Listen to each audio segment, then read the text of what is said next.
Hello friends, you're watching West Bloomfield 911. I'm Officer Rick, and on behalf of Chief Mike Patton and my brothers and sisters in the West Bloomfield Police Department, welcome to the show. And I get to do something today I haven't done in a long time. I get to introduce and welcome my co-host, Officer David McNeely III. How are you, Dave? Good morning. We're glad to have you here, Dave. Thank you. And we're going to have some fun. Did you bring the beverages? No, but I'll have them next time, and I forgot the donuts. Okay, well, that'll come out of your pay.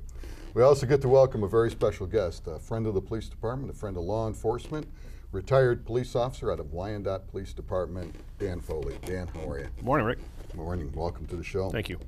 Folks, before we talk with Dan, we're going to go to the Corner Spotlight, a segment that we like to do on the show when we remember and give kudos to one of our employees. So today, if you look on the screen, you will see the smiling countenance of Police Officer Ezrita Yumney. Officer Yumney is a regular newbie to the police department. She joined us in July of 2015, and I've got to tell you, she is a wonderful asset. She is enthusiastic, she's smart, she's pretty. We're glad to have her around, and as a matter of fact, I believe she's bilingual, and Dave was her FTO, isn't she? She is. She's pretty sharp. She's a good addition to the department. Absolutely. So we're glad to have her. She's a great asset. Ezrita loves Italian food, but who doesn't? And her favorite books are suspense and crime mysteries. But you don't get enough of that here, Ezrita? Come on. And her favorite movie, and I thought this was really cute, she loved The Lion King, which is a cartoon, but as you folks know, a great movie. I loved it too. It's a 1994 movie starring the voices of Matthew Broderick, James Earl Jones, and an all-star cast of voices. And of course, I've often said that James Earl Jones just has one of the greatest voices in the movie industry. I love the way he sounds. Her favorite music, country and western.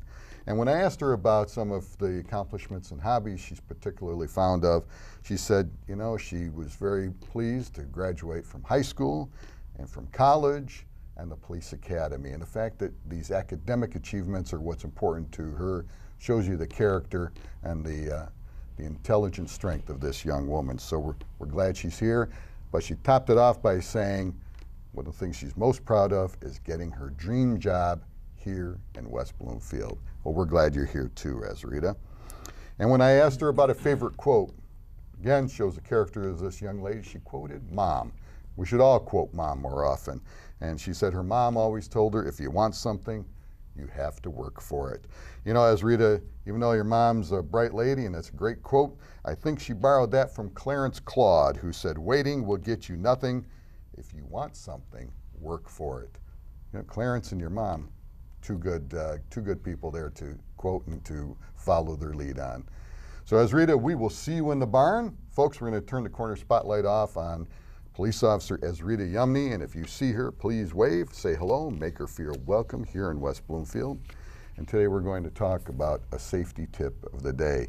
We are getting a lot of calls about people posing to be either from the IRS or from the FBI. I've had even people call and say they're calling from the West Bloomfield Police Department. And in fact, I read something the other day where people are identifying themselves as calling from the Sheriff's Department. Those are all scams. As a matter of fact, the Attorney General, top cop in the state of Michigan, top law enforcement officer, Attorney General Bill Schuette, you can go on his website. He has a whole list of tips you can look out for to keep yourself safe, because this is not just local and statewide, but nationwide.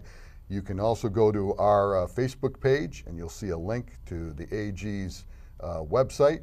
And there's all sorts of things that you need to be aware of, and some of that's using the official IRS logo, high pressure calls that threaten legal action, that they're going to call the police.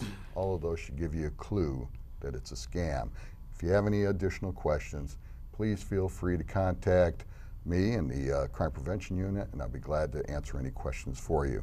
But remember, don't have any contact with these individuals. Folks, we will be right back with our very special guest and my very special co-host.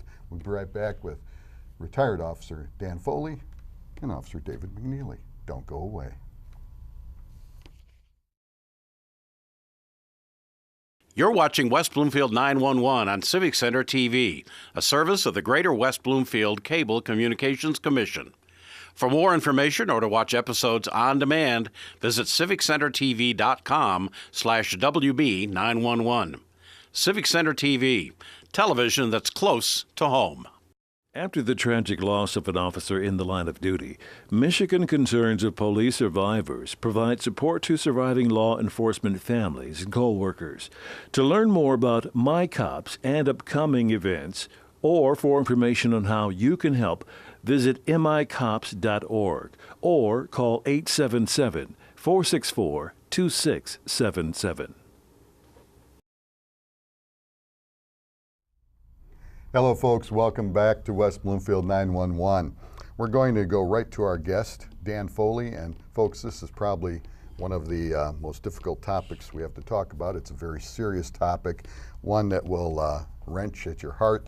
And I want to commend you right off the bat, Dan, if you don't mind. And thank you for coming here, because this is it's a courageous thing to have to come and talk about this. And we will get into that in a moment. But let's talk a little bit about your background, because that kind of also adds to the turmoil. And you worked for the Wyandotte Police Department for 27 years. Yes. But probably the thing that you're most known for, at least to all of us, is you were with the Wyandotte Honor Guard. Yes, sir. Talk about the Honor Guard a little bit. What is their function? We don't have to go into the training so much, Sure. but what is their function, and how does that affect you over the years? Well, the primary function for the Honor Guard is basically to represent law enforcement. It's the ceremonial unit or the representation unit of the police department. And it represents law enforcement as a whole. It tries to stand up for the integrity and the exemplary position that we take, representing law enforcement. And sadly to say, when we lose an officer in the line of duty, we're usually the ones that are called upon to render the appropriate honors for an officer that has lost their life in the line of duty, or an active duty funeral, when an officer's serving actively in the line. Right. And we're usually the ones that are called upon to, again, represent the police department, represent the fallen officer, and represent the family. Sure. Now, let's talk a little bit about that, because many people, when they see the Honor Guard, they see the really sharp, crisp uniforms. Yep. Dave, you're in the Honor Guard for I the sure police am. department I here. sure am. I'm one of the longest serving members, actually. Right. When our Honor Guard was formed, so One of the been for a founding long members. time. I sure was. Yeah. So you understand how Dan feels and what he's gone through. Yeah, and I've in the known training. Dan for years. I've known him also the fact that he was a K-9 officer for many, many years in Wyandotte and served in that capacity also. But he's like the driving force for everybody. Everyone gets trained up under him, so he's our Jedi. Yeah, He's our that's Jedi right. master. You're too kind. Well, I'm looking at your bio here. You were the commander of the Honor Guard unit in Wyandotte. You've had all sorts of awards that would take the entire show to read, with all the stuff you've done in the Honor Guard. But one of the big things is Dave said, like being the Jedi master, is that you teach at the nationally recognized Honor Guard Training Academy down in Goshen. Yes, that's correct. A number of years ago, our department was looking for a place to get some training. And originally at the time, we had wanted to go, like a few other departments had gone, to train with the old guard at Fort Myer, which is Arlington Cemetery. And at that time, the red tape to get through that was really difficult in dealing with the government. So we had located the training facility down in Goshen, Indiana, which is down near Notre Dame by South Bend. And we had gone down there, and once completing the class, one thing just led to another, and before you knew it, I was making some really close friends with the guys down there that were just, they embodied that passion and professionalism that we were always looking for. And one thing led to another. Next thing you know, they're asking me to come over and assist with some of the schools that they were doing, and the next thing you know, we're hosting schools and we're traveling on the road. And I've been very lucky to be with those guys, amazing guys. We've traveled across the country training countless people across the country. I think right now we're well over 5,000 officers that we've trained. Wow. And even in your position as a retired officer, never an ex-officer, a retired or former officer. Yes. You're still doing it. I'm still doing it. As a matter of fact, I still work with them on a regular basis. And as a matter of fact, everything has transitioned now into, we host this training annually for the state memorial team. We actually have, the state of Michigan has a dedicated team, which is, it's administered by the Michigan Sheriff's Association and the Michigan Chiefs of Police. And it goes under the acronym of SMART, which is Sheriff's and Municipal Memorial Assistance Response Team. and we actually host this training every year. Anybody is welcome to come. All public safety officers are welcome, police, fire, and EMS. And once a year we train it. We have up to 60 personnel that will attend the training, and it's a week-long, very intensive, very interactive, very demanding school. Well, in fact, it was that organization that was very instrumental and helpful to all of us, and I know Dave will attest to that, bringing in people to assist our honor guard and assist our police department when our officer, Sergeant Patrick O'Rourke, was killed in the line of duty. So we're very grateful to all that you guys do. Thank you. Now let's, you focused a little bit on, when you talked about honor guard, honoring officers, assisting their families, honoring the families when an officer dies. Over the years, that's got to kind of take its toll. I mean, you are surrounded by people who are grieving. You are surrounded by officers who have died, friends, people you've run into over the years, you've worked with, and you're watching them as they lay in the casket, and you have to be at your peak and hold everything inside while everyone else can openly grieve. How does that affect you over the years? It's tough. Yeah, Rick, you're right. It does. It takes a toll. You know, after a while, you can only do so many. You know, first thing that I want to say is that it is an honor when you are requested to come in to assist, such as what happened with your department. Whenever that agency reaches out and asks for assistance, the simple fact that we have been requested to come in and are acknowledged or recognized as knowing what we're doing and knowing that we're able to appropriately handle such a sensitive situation as that. It speaks volume, but for us on a personal level to be allowed to come in and to interact with the family and with the department is an honor and a privilege that is almost difficult to put into words. The trust factor that is there from the agency and from the department and from the family is incredible. So again, for me to be allowed to come in and do that, but you are correct. After doing it for the number of years and sadly for the number of funerals that we've had to handle and that I've had to handle, it's very hard to wrap your head around. You have to have that level of professionalism and demeanor and military bearing, so to speak, because we are trying to represent our profession. We're trying to provide some type of, consolation or sympathy to the family and give them some pride in what has happened in a very, very bad situation. Well, now let's talk about that a little bit, because as a police officer, all of us, we are used to going into situations and helping in some way to mend or repair that situation. We may not be able to settle all their problems, but at least maybe settle it for the day. We're trying to be fixer-uppers. Yep. And you guys in the Honor Guard even take that a step further, because now you are not only serving the public, you are serving your brothers and sisters in blue, and you're trying to help them and their families and fix that situation, at least temporarily, while we bury one of our own. Sure. So, as it takes a toll on us over the years, watching hurt, sick kids, elderly people, or just people in general, now we have to see that as well as for us. And we're used to fixing things. You now had a terrible situation in your family that sometimes those situations can't be fixed. Let's talk a little bit about what happened in your family. And we go to the beginning of the addiction and sickness that enveloped your son Daniel, and how that started and when you guys became aware of it as a family. And now you're not Officer Dan Foley, you are Father Dan Foley. Yeah. Let's talk about that a little bit. Yeah, if you don't mind. it's a little it's pretty raw to talk about still. What had basically happened was, as David had mentioned, my primary assignment at the police department was being a canine handler. I've been blessed to handle two of the most incredible partners anybody could ever ask for, over half of my career. So I've been involved in quite a bit in as far as narcotics investigation goes. But towards the probably middle to late either junior year or senior year, we started getting indications that possibly my son had developed an addiction to possibly prescription medication. And it came while we were doing, believe it or not, a locker sweep with the canines in our high school. Wow. And I was pulled aside by the principal of the high school who wanted to have a discussion with me, and I could tell how difficult it was for him to bring the topic up. I mean, here I am sweeping the school for prescription medication, and that's exactly the thing that he needs to speak to me on a personal level. So we stepped off into his office, and he basically had explained that they had picked up on a student in the school who had a number of prescription medications on him, and the first thing out of the student's mouth was my son's name. Obviously, it came as a shocker, because there were in our family, honesty and truth and trusting in our family was always paramount. Right. I mean, given what I did for a living, and knowing that my son had gone with me on multiple call-outs with the dog, for PR demonstrations, and he'd gone to training with me. Right. He was always raised around this. I mean, he knew what was right and wrong. He was a very smart, very intelligent young man. But to think that something like that could be happening, and the last thing I wanted to do is give the indication to the principal that I was going to have blinders on, or the "not my child" routine, like we've heard so many times on the road. Not my child.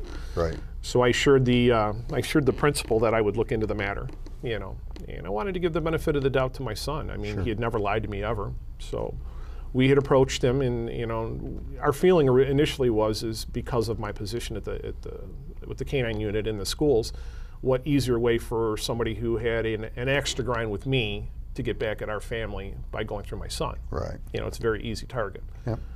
So we approached my son and we spoke to him about it, and he denied it, said that it was completely fraudulent. And it was probably the next year that we started, within the next year or so, we started noticing that the allegations were going to be more accurate than they were. We started noticing medication around the house, and a lot of that came up missing. We had to lock a lot of it up, and we had to deal with matters there at home. And we could see the onset and the development of an addiction that was starting to, unfortunately, grab a hold of them very, very hard. Now let's, if you don't mind, let's talk about that a little bit. Why don't you tell the folks, well, first of all, how many children you have and what your children's names are, if you don't mind. Sure. Well, we have three. We have a set of, my wife and I, my wife Donna at home, we have a set of twin girls that are just turned 25. They will be Lauren and Lindsay. Mm-hmm. Something special for me is they went to school with my son. Okay. Yep. Yeah. The twins. Yep, Yeah. they did, and played football My son Derek. together. Yeah, my girls were kind of like on the tomboy area. Yeah. They would go and play football, Let and me then tell they you would get something. They were pretty good football players too. No one wanted to get hit by them. And I knew that was because how tough their dad was. I I see. think that he instilled that in them. But they were really good athletes. Take were- after I think they Dad. wrestled too, right? They wrestled, they played football, and it was amazing. They could go and they could scrap with the boys, get cleaned up, and then they would go back and they would play in the symphony and the classical music That's in, right. in the school. So when they wanted to play sports, they could Yeah. take over like Dad, and Yep. when they wanted to be feminine, they Yep. looked just like Mom. Absolutely. Yeah, Absolutely. wonderful. And then we had my son Daniel, who was 20. So he's the youngest of them. He would have been the youngest. Yes. So as Daniel do we know how Daniel started to get hooked on the prescription drugs? No. Just hanging around with the wrong crowd? Yeah, that's to the best that we're able to determine right now. My son was always very difficult to speak to. He was always he was just very quiet. He had the most incredible sense of humor. Whenever something would come out of him, we would always scratch our head like, where did it come out of? And whenever he would open his mouth, he had just this most incredible one-liner sense of humor. But he was very quiet, and we could never really figure out how things really happened. I don't know if he was just got involved in the wrong crowd or what, or as kids are growing up, if you want to call it, in today's age, sowing their wild oats and giving things a try.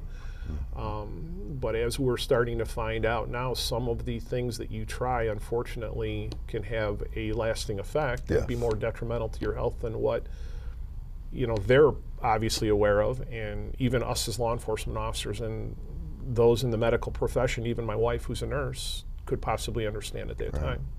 Let's talk about some of the changes that started to happen with Daniel when you said you noticed medication starting to come up missing. What were some of the, I guess, physical and personality changes that started to take place? It was the traditional, and again, at first you want to, I don't want to say you're in denial, but at first you don't want to inflate what's going on. You don't want to overreact. You don't want to have a knee-jerk reaction to it. But as usual, we started noticing medication coming up missing, and then we started noticing kind of like a depressive personality about him, especially after he retired, or not retired, after he graduated from high school. Right. He just seemed to become a lost soul, if you would, kind of like a wandering soul. It's the only way that I can explain it. Yeah. A couple of things that happened, after he had graduated. He had to have a brief shoulder surgery from all the wrestling and football that he played, and he was all the sports in high school. But his shoulder was hurting him a little bit, so he had to go in and he had to have the shoulder cleaned out a little bit. And unfortunately, with the surgery came pain medication. Right. I mean, they gave him Vicodin. Right. And we started noticing when he went in for his surgery that they had a very difficult time in getting him under as far as the anesthesia, and then also bringing him out after the anesthesia. And that was a first flag for my wife that something wasn't right, being in the medical field, and said that just didn't make sense. And slowly but surely we started to learn that the addiction on pain prescription medication had graduated quite severely. He started obviously not being honest and truthful around the house. Things started coming up missing, as they usually do. And You're saying that from a law enforcement perspective over the years of you dealing with people in that capacity, you started noticing the same thing as a father? Yeah, well, how many times have we gone on runs and taken those reports? Right. Yeah. Something's coming up missing, money's missing, so on and so forth. Right. They're out, they're not here, they're whatever. So now here, not only have we taken those reports while I was working on the road, but now I'm seeing it literally unfold in front of my face here. If you want to say history repeats itself, or reality, becomes reality, and you're looking right at it in your own home, and you're trying to figure out, how do I deal with this? For my entire career, I would respond to calls and I would help people with that. As you and I were talking before the show, Rick, we're called upon to fix things, and I'm watching things happening in my house, and how do I fix them? Right. We always see the devil out there. I mean, the devil of addiction and drugs. Yeah. Now the devil's at home, living in your house, it taking over your son. It was taking over in it was almost like a brush fire. It was taking over in a way that the speed that it took over with him was almost hard to understand. It almost felt as though maybe while I was at work, working the streets and sweeping the high school for drugs, that maybe I left the back door open or a window open at night, and the devil crawled in the back door and started to take the most the most personal possession of our family, or to me, which would have been my family. Right. Let's talk a little about, if you don't mind. Now that resulted in changes, of course, at the house. And you said things are coming up missing, and your son's out of high school now, and we had talked off camera, and so at some point, your son was creating your son's condition, not your son, but your son's condition was creating such difficulty at home. Didn't he leave home for a while? Yeah, there was a couple of things that actually had happened. He wanted to go into the military, and so all he ever wanted to do was serve in the Marine Corps. My brother-in-law is a highly decorated career Marine, and he wanted to he wanted to follow in his uncle's footsteps. But because of the shoulder surgery after having the wrestling injury, the Marine Corps gave him a very hard time. That took about 18 months to finally get cleared up, and they finally accepted him into the Marine Corps. He was really getting trimmed up. He was looking incredible. I mean, he'd lost weight. He was just doing it just incredible. Starting to really get focused and having a purpose in life. That wayward depression that I spoke about earlier seemed to have now a focus, which is, we all need that in life. Yes. We need a goal. We need to be able to go after something. But unfortunately, while he was working out, he had actually a deployment date set for a boot camp. And while he was working out, he had a weight vest on, a sandbag vest on, and he actually popped his knee. And so the entire, if it's not one thing, it's another. So I could see literally right in his face. I knew exactly when it happened. I knew that his career in the Marine Corps, his potential and ability to serve was going to be out the window, and sure enough it was. And long story short, it ended up resulting in knee surgery to repair a severely torn meniscus. Sure. And with that came more pain medication, which just compounded things even more. And soon enough, he was just taking whatever he could get his hands on, one thing led to another, and it resulted in us having to literally go out and buy a large safe to lock up absolutely everything in our house. And at one point, he was able to somehow locate the combination to the safe, got in the safe, and took all of our medication and all of our money. Wow. So again, what it turned into basically being the son that I didn't recognize. But it also had this unusual twist. He never became violent. He never, if it doesn't sound too absurd, he never became disrespectful. He was always loving, very polite, always respectful. But there was just this inner demon or this monkey on his back that was forcing him to do things that he had no control over. Right. So that's rare. That's rare when I go on calls.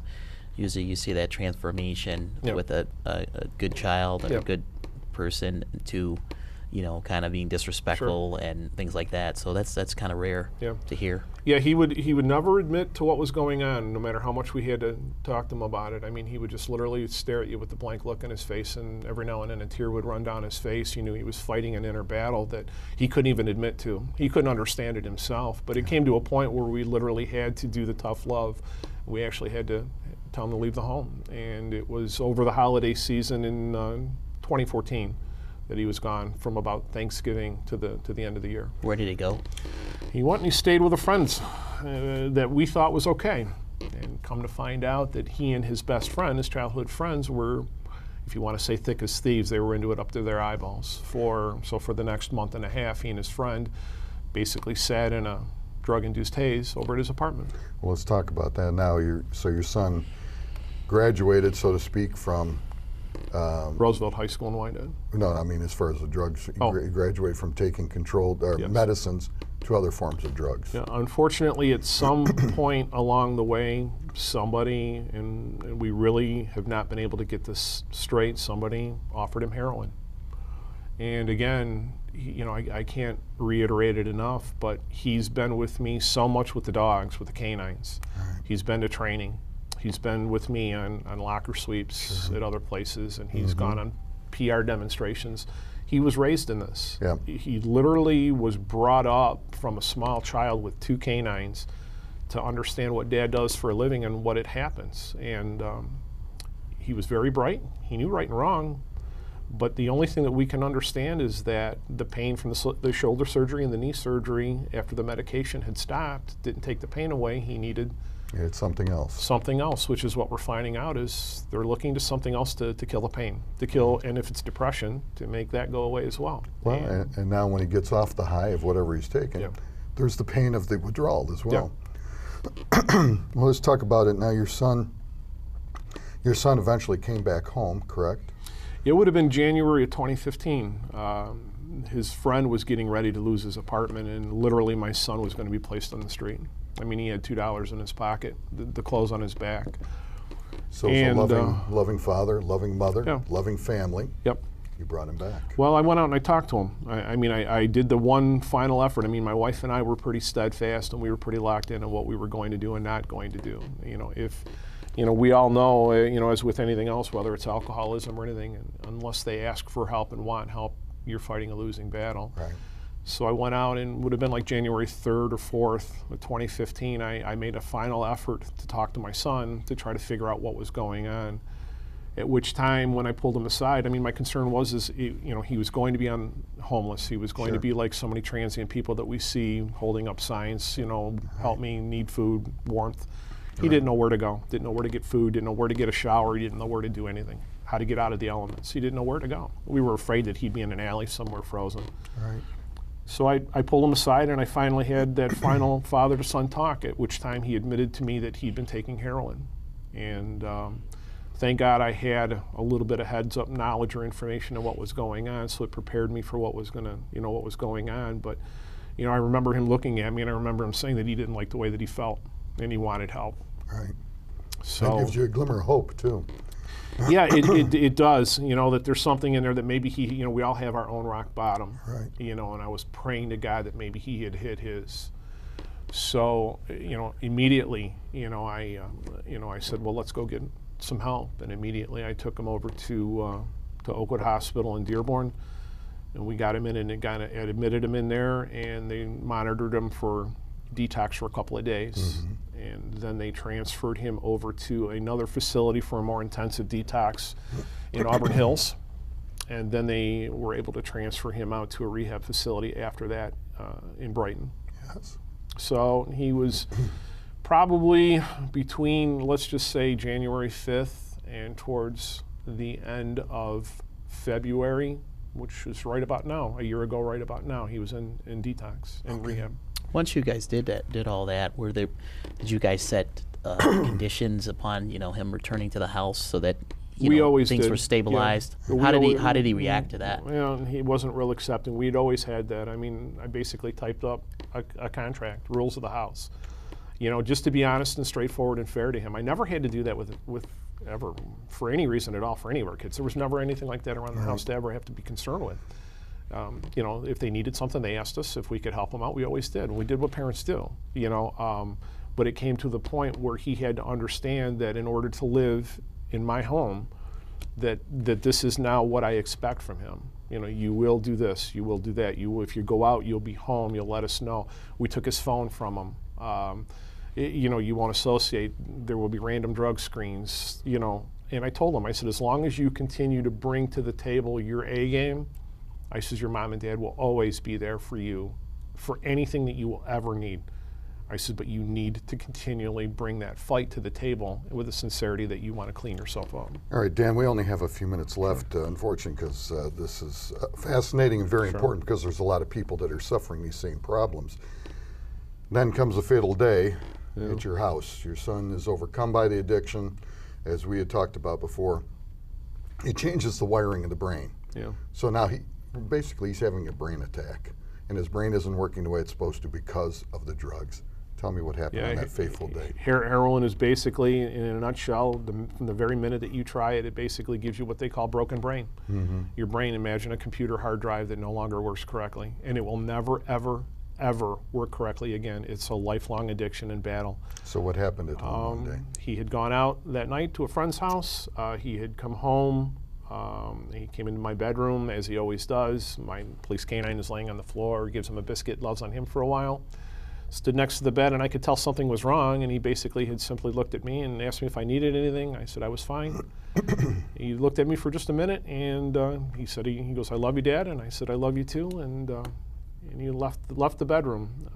Little did I know that he was going to go into the bathroom and had a moment of weakness, and he needed to get his next fix, and he used some heroin, and unfortunately he overdosed in the bathroom and died.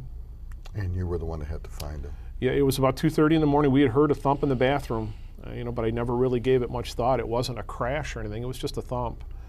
And my daughter had literally walked by the bedroom door and noticed that the bathroom door, noticed that the bathroom door was locked, the light was on, and he wasn't in his bed. And she had woken up my wife, and my wife was trying to beat the door down to try to get his attention, and he wasn't giving us any answers on the other side of the door. And I immediately think somebody's breaking in the house. So I jump up and find out what's going on, and so unfortunately I have to place my daughter in one bedroom and my wife in the other bedroom with the instructions that no matter what happens, you won't come out until I tell you. And then I have to kick the door in, and unfortunately I'm the one that finds him laying on the floor of the bathroom. Dan, you unfortunately, you and your family have faced a demon and a devil that no one wants to face, and as you said, you thought maybe you left the back window open for the devil to come in, but it doesn't matter if you're a police officer, a deacon, because I've got a good friend who's a deacon. His son died as a result of drug addiction as well. You can be a lawyer, it doesn't matter. Drug addiction's everywhere, and as we know, it's throughout the entire Michigan area, especially this heroin addiction's really getting out of hand. So we would like to thank you for coming on. It took a lot of courage for you to be here today, and we would like to extend our condolences, our thoughts and our prayers to you and your family. And we ask, dear Lord, to grant rest to the soul of your son, Daniel, and to bring peace to you and your family as well. Thanks, Rick. Dan, we'd like to remember, according to your position as an honor guard leader, and you, David, folks, we'd like to remember a police officer, law enforcement officer, who died in line of duty. So if you will, look at the screen and remember in your thoughts and your prayers, Special Agent Chester J. McBride of the United States Air Force Office of Special Investigations. Special Agent McBride, 5 other special agents out of the Office of Special Investigations, and 2 airmen were killed well, the 2 airmen were seriously injured, but the 6 special agents were killed as they served our country fighting the war on terror in a village near Bagram Air Base in Afghanistan. The agents and airmen were conducting a joint patrol as part of an investigation when a bomber drove a motorcycle into them and detonated the explosives. All the special agents died. These are great American heroes. We'd like you to remember them in your thoughts and your prayers, especially today, Special Agent Chester McBride and his family. And we'd like you to remember all law enforcement. Please, today, before you go to bed, please say a special prayer for Daniel Foley and for all the young people today who are addicted with the demon of drug addiction. Folks, we'd like to also remember that we want to keep connected with you in the police department, so please follow us on Facebook. I'm going to say it backwards because Janine always gets mad at me. Follow us on Twitter, like us on Facebook, and you can also connect with us on Nixle, and you can sign up for crime mapping as well. Dan, we'd like to thank you once again for joining us. God bless you. Dave, any words of wisdom? You know what? I'll save that for today. Okay. Folks, we want you to keep connected with us here at West Bloomfield 911 as well. Watch us on Civic Center TV, and if you don't catch us on the telly, you can always watch us on demand at civiccentertv.com. Folks, take care of yourself. Be safe. Love one another, as today's show should bring home. Tomorrow is promised to no one. We'll see you again on West Bloomfield 911.